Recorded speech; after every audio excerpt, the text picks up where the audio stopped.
Alrighty, we got ourselves a night game for you guys. This is going to be another informative gameplay, educational gameplay for you guys to show how powerful Knight can really be. I am using his 3 main perks because I was trying to go for the Adept for Knight here. I've been going for a few lately, but I haven't really posted many. I'm only been posting really the good ones. I believe that this survivor had Object of Obsession or something like that. I rarely ever see that perk, so it's a little bit strange when I just get free aura reading. But I really just could care less.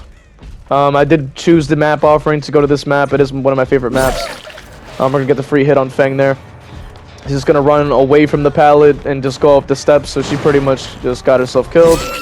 I don't entirely know why they're trying to save her if she's the one making mistakes, but hey.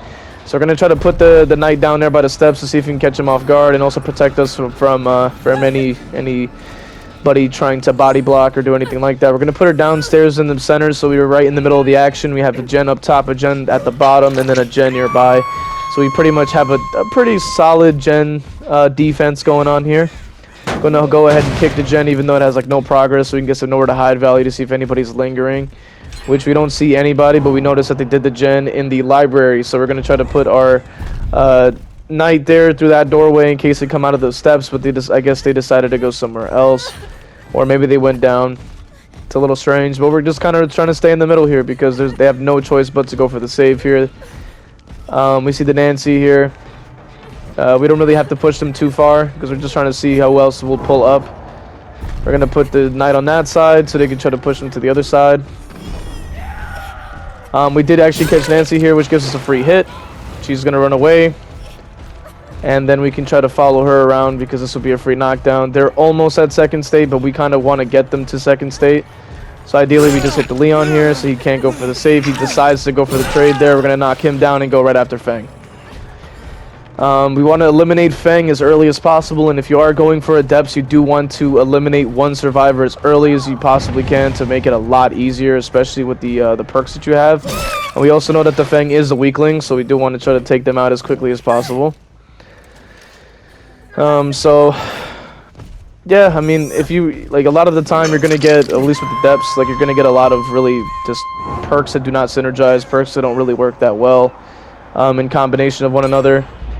So ideally you would want to try to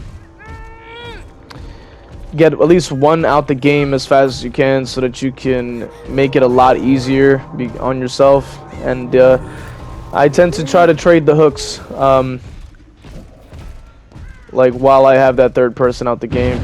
We do have Hex Face of Darkness also active right next to the hook here. We pretty much are just waiting for someone to come for the save. There's only one person that really can, which is the Jill. We're going to try to see if we can get the Knight to go after them. We have the increased range add-on, and we also have the add-on to have Assassin appear twice in a row. They are very close to death hook, so we want to try to confirm that they're dead. We know that because Jill has that damn perk, it's just giving us a free information. We get the free hit. They're going to start running for that free save, and then we're just going to knock them down and go after Feng once more. Like I said before, we want to eliminate them as fast as possible. She doesn't loop at all, so at this point she's just kind of letting her team down, and we just want to get her out the game, as I've said.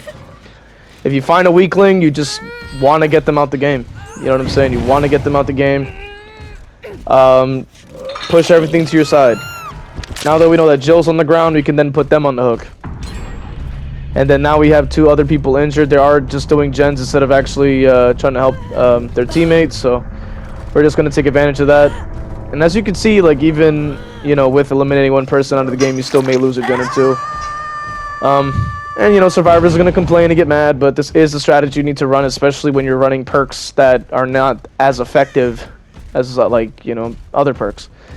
Hubris is not going to work that well on its own, and Nowhere to Hide is pretty good. And Hex Face of Darkness is just going to be on its own. It doesn't really do anything for you. I was able to drop the Knight here, and he's wasting time dropping pallet, so I automatically get the free hit here. And as Hex Face of Darkness is giving me free information as to where the other survivor is, so we're just going to go ahead and hook Leon. They're most likely going to go for the save on Jill. But that's fine, so we're gonna go ahead and kick the generator to see if anybody's nearby, get a little bit of regression, nobody's close, and we can also break the pallet. They're gonna go for the save on Jill. It just works out in my favor, honestly. And this is sort of the way to do it with Knight. They like to say he's weak, but if you play him correctly, like as you're seeing here, then you're gonna do fine. I had a feeling that they were gonna try to cleanse the totem because it was right next to them, so they're more than likely gonna come after it. So we're gonna go after them, and then get the free hit there because they wanted to go for the thing. They love crawling under pallets, but nobody's there to save them. So we're just gonna go ahead and hook Jill again. And this is pretty much what we do, you know. This is pretty much what we do. Now we know somebody else is close. I don't know why these survivors think they're doing something. They see one video and one of these survivor main videos and want to lose their minds. It's hilarious. Yep, and down. There you go. Very simple. Now, personally, I like playing Knight a little bit more than I like playing Skull Merchant.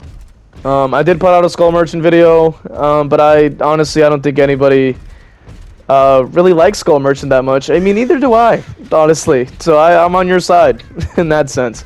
But I wanted to at least put out the video so in case anybody who does want to see Skull Merchant could learn a little bit of something from my gameplay. Because a lot of the skills that you get, I don't know why he was hiding there. Okay. A lot of the skills that you gain from playing other killers can apply to other killers. I tend to play a lot of M1 killers, so it'll apply to a lot of my other plays here and there, and I figure that learning an M1 killer will be like fundamental to your improvement as a killer player, because you can't like heavily rely on your abilities all the time. You have to have skill. You have to know what you're doing. But yeah, that was the pretty much the end of the video. Thank you guys for watching. If you learned something, you know, leave a comment, leave a like, and subscribe, and all that kind of stuff. As you can see, I don't know why she got off the hook. I guess it's not the end of the video. Okay, so she decides to try to fly into a locker for some reason. We just yank her right out. I don't entirely know what the hell she's doing, so I just put her on another hook. So anyway, this is the end of the video now because she's dead. Make sure we hit her. Tell her no. You're not getting off that hook. Yep, tell her no. And then we're gonna pose right there so she can see us. So if you learned something, you know, obviously. Oh, and the hatch. If you want to see more content like this, where you can kind of see, you know, how to play, or at least how I play these killers, you know, obviously stay tuned and keep an eye out for these kind of things.